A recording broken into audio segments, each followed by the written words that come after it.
অতিথিবৃন্দদের আনন্দ মার্গ প্রচারক সংঘের পক্ষ থেকে আমি তাদের সার্বিক মঙ্গল কামনা করে অভিনন্দন, শুভেচ্ছা ও নমস্কার জানাচ্ছি।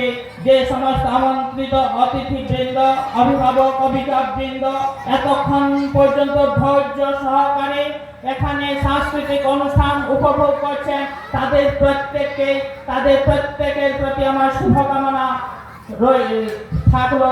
আর আজকের এই সাংস্কৃতিক অনুষ্ঠানে এতক্ষণ পর্যন্ত যে সমস্ত ছোট্ট ছাত্রছাত্রীরা তাদের নৃত্য, শ্লোক, আবৃত্তি পরিবেশন করে আমাদেরকে এক অন্য জগতে নিয়ে গেছিলেন, সাংস্কৃতিক জগৎকে মঞ্চকে মাতিয়ে রেখেছিলেন, এতক্ষণ দাপিয়েছেন এই সাংস্কৃতিক মঞ্চকে, তাদের আগামী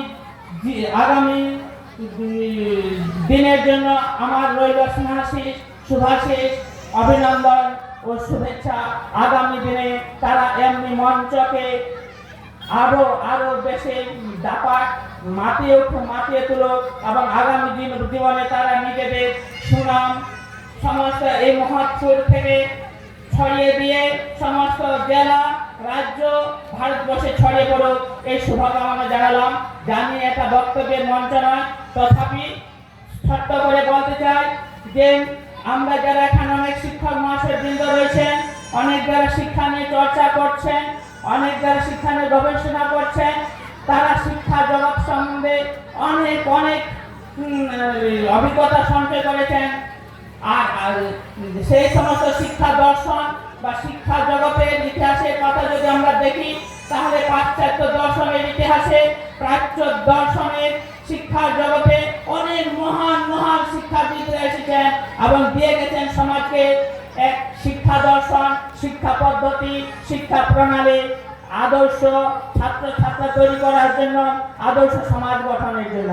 তেমনি পাশ্চাত্য দর্শনের ইতিহাসে যদি আমরা দেখি, এসেছে মহান শিক্ষাবিদরা, সক্রেটিস, প্লেটো, অ্যারিস্টটল এসেছেন, মন্টেসরি, ম্যাকিয়াভেলি, রুসো, জন ডিউক, বিভিন্ন দার্শনিকরা এসেছেন, দিয়ে গেছেন শিক্ষা দর্শন। আর আমাদের ভারতবর্ষ আধ্যাত্মিকতার দেশ, ভারতবর্ষ মুনি ঋষিদের দেশ। এই আধ্যাত্মিকতার দেশেও অনেক মহান শিক্ষাবিদরা এসেছেন। এই মেদিনীপুরের মাটি থেকে এসেছেন, মেদিনীপুরের মাটি উপহার দিয়েছে আমাদের পণ্ডিত ঈশ্বরচন্দ্র বিদ্যাসাগর মহাশয়কে। তেমনি বিপ্লবীদের উপহার দিয়েছেন, অনেকে সুসন্তান, অনেক কৃতি সন্তানদের উপহার দিয়েছেন এই মেদিনীপুরের মাটি। তেমনি ভারতবর্ষের শিক্ষা জগতে দেখি যে রবীন্দ্রনাথ ঠাকুর এসেছেন, আর একটু পেছনে যদি যাই শঙ্করাচার্য এসেছেন, চৈতন্য মহাপ্রভু এসেছেন, পরমহংস রামকৃষ্ণদেব এসেছেন বিবেকানন্দ, অরবিন্দ ঘোষ, নেতাজি সুভাষচন্দ্র বোস। সবাই এত মহান শিক্ষাবিদরা তাদের নিজস্ব মতামত ব্যক্ত করে গেছেন। আর সমস্ত শিক্ষা দর্শন আবার তারা বিভিন্ন শিক্ষা পদ্ধতির কথা দিয়ে গেছেন। যেমন প্রাচীন যুগে গুরুকুল শিক্ষা পদ্ধতির কথা বলে দিয়ে গেছেন, তেমনি পাশ্চাত্য দর্শনের শিক্ষাবিদরা বিভিন্ন, কেউ নার্সারি সিস্টেমের কথা, প্রাথমিক বিদ্যালয়ের কথা, কিন্ডারগার্টেনের কথা, প্লে মেথডের কথা, বিভিন্ন শিক্ষা পদ্ধতির কথা বলে দিয়ে গেছেন। আর বিংশ শতাব্দীতে মহান ধর্মগুরু শিক্ষাবিদ শ্রী শ্রী আনন্দমূর্তিজি সমস্ত শিক্ষা দর্শনের নির্যাস সারমর্ম নিয়ে, সার সত্তা নিয়ে তৈরি করে দিয়ে গেছেন নব্য মানবতাবাদ শিক্ষা দর্শন। এর পূর্ববর্তী বক্তা শুভেন্দুদা বলেছেন নব্য মানবতাবাদী দর্শনের বৈশিষ্ট্য, স্পেশালিটি অফ নিহিলিস্টিক এডুকেশন সিস্টেম। এই নিহিলিস্টিক এডুকেশন সিস্টেমের বৈশিষ্ট্য হচ্ছে সাবজেক্টিভ ও অবজেক্টিভের একটা হ্যাপি ব্লেন্ডিং। ওরিয়েন্টাল ইন্ট্রোভার্সিয়াল সায়েন্সের সাথে ভারতবর্ষের ওরিয়েন্টাল ইন্ট্রোভার্সিয়াল ফিলোসফির একটা হ্যাপি ব্লেন্ডিং এই নিহিলিস্টিক এডুকেশনের মধ্যে রয়েছে। আর নিহিলিস্টিক এডুকেশন যত শিক্ষাবিদরা রয়েছেন তারা প্রত্যেকে চেয়েছেন আদর্শ মানুষ কি করে তৈরি করা যায়, কি করে তার মনুষ্যত্ববোধের বিকাশ ঘটানো যায়, কি করে তাকে সত্য উপলব্ধি করে যায়। এডুকেশন কেবল তথ্য পরিবেশন করবে না, এডুকেশন সত্য পরিবেশন করবে। রবীন্দ্রনাথ ঠাকুর এমনি বলে দিয়ে গেছেন।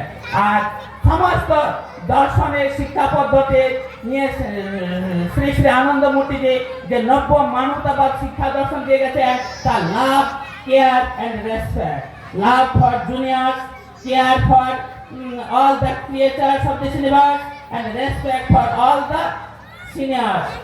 এটা যেমন নব্য মানবতাবাদে নির্যাস, তেমনি নব্য মানবতাবাদে যেমন বর্তমান শিক্ষা পদ্ধতি রয়েছে কলুষিত। আমরা যদি চর্চা করি যে বর্তমান শিক্ষা পদ্ধতির শিক্ষা বর্তমান পরিস্থিতি সমাজে রাজ্যের দেশের শিক্ষা ব্যবস্থাকে বলা হয় জাতির মেরুদণ্ড, দেশের ভবিষ্যৎ, এবং এই শিক্ষা পদ্ধতির মাধ্যমে আদর্শ সুনাগরিক তৈরি হয়। কিন্তু সেই শিক্ষা ব্যবস্থা, যে শিক্ষা ব্যবস্থা নিয়ে আমরা গর্ববোধ করতাম, সেই শিক্ষা ব্যবস্থা আজকে ভেঙে পড়েছে।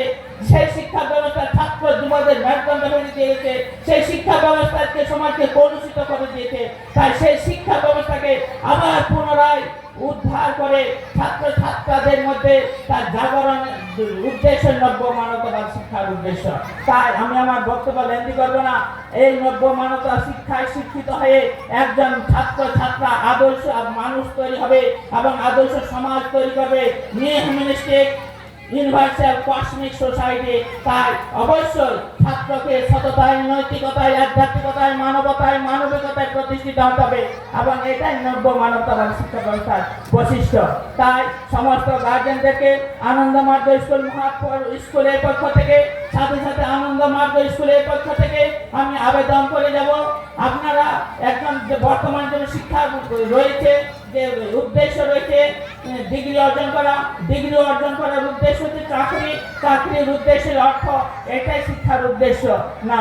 শিক্ষার উদ্দেশ্য আদর্শ, চরিত্রবান, নীতিবাদ, ধার্মিক, আধ্যাত্মিকবাদী তৈরি করা।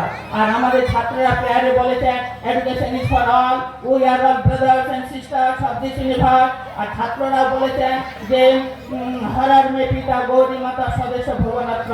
সবাই আমরা ছাত্র ছাত্রদের মধ্যে একটা নিউ হিউম্যানিস্টিক লাভ, একটা বিশ্ব ভ্রাতৃত্ববোধ, একটা বিশ্ব প্রেম, ভালোবাসা সবার মধ্যে কি করে ছড়িয়ে দেওয়া যায়। যখন সবাই উদ্যত্ত কণ্ঠে বলবে যে মানুষ যেন মানুষের তরে সব কিছু করে যায়, একথাও যেন মনে রাখে পশু পাখি তার পর নয়, তোরও বাঁচিতে চায়, তোরও বাঁচিতে চায়। তাই এই বোধটুকু ছাত্র ছাত্রীদের মধ্যে আমরা মানসিকতাকে তৈরি করি।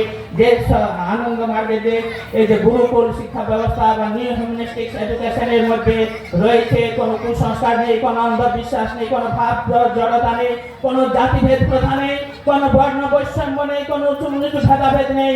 সবাই আমরা একসাথে সংঘর্ষের সংগঠন করতে এগিয়ে যাব বিশ্ব ভ্রাতৃত্ববোধ প্রতিষ্ঠার উদ্দেশ্যে। এই উদ্দেশ্যে নিয়ে নব্য মানবতাবাদ শিক্ষা ব্যবস্থা প্রবক্তা শ্রী শ্রী আনন্দ মতিজি গ্রামে গঞ্জে শহরে নগরে আনন্দ মার্গ শিক্ষা ব্যবস্থাকে ছড়িয়ে দিয়েছেন। আপনারাও এগিয়ে আসুন। এই শিক্ষা ব্যবস্থা যত তাড়াতাড়ি ছড়িয়ে যাবে তত সমাজের মঙ্গল, দেশের মঙ্গল, এবং আমরা সত্যি সত্যি একটা শান্তির সোসাইটি তৈরি করবো। সবাইকে ধন্যবাদ, নমস্কার থাকলো। এই মহৎপুর স্কুলের সার্বিক কল্যাণের জন্য আপনারাও সহযোগিতা হাত আবার বাড়িয়ে দেন এবং আপনাদের এই ছোট ছোট আদাবার এবং তাদের সার্বিক কল্যাণের জন্য আগামী দিনে তারা নেতাজি সুভাষচন্দ্র বোস, বিবেকানন্দ, চৈতন্য মহাপ্রভু, স্বামী বিবেকানন্দ ভাবধারায় তৈরি হয়ে তাদের স্বপ্নগুলো পূরণ হোক, এই শুভকামনা জানিয়ে সবাইকে আবার সার্বিক মঙ্গল কামনা করে আমি আমার ক্ষুদ্র বক্তব্য শেষ করছি। সকলকে ধন্যবাদ, নমস্কার।